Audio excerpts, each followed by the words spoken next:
হে everyone, আমি আবারও তোমাদের সাথে একটা ভিডিও শেয়ার করতে এসেছি। তো দেখতে পাচ্ছ একটা বাচ্চা ভীষণ পরিমাণে কাঁদছে। ওর কান্নার রিজন হচ্ছে ও কান ফোটাবে না।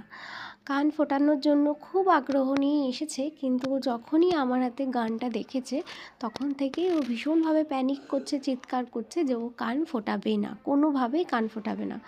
আমরা লিটারেলি ৩-৪ জন ওর কান ফোটাতে গিয়ে আধা ঘন্টারও বেশি হবে যে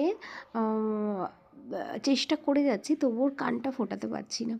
ও এত নড়াচড়া করছে, আর এত সূক্ষ্ম একটা কাজ নড়াচড়া করলে তো করা সম্ভব, বাট আলটিমেটলি এই কাজটা কমপ্লিট করার জন্য আমার হাজব্যান্ডের সাহায্য নিতে হয়। ও আসে এবং ওকে চেপে ধরে খুব ভালো করে, যাতে ও নড়াচড়া করতে না পারে। দেন তারপরে ওর কানটা ফোটানো হয়, এবং কানটা ফোটানোর পর দেখো ওর মুখটা কতটা মিষ্টি দেখতে লাগছে। ভীষণই কিউট একটা মেয়ে, শুধু কান্নার জন্য এরকম।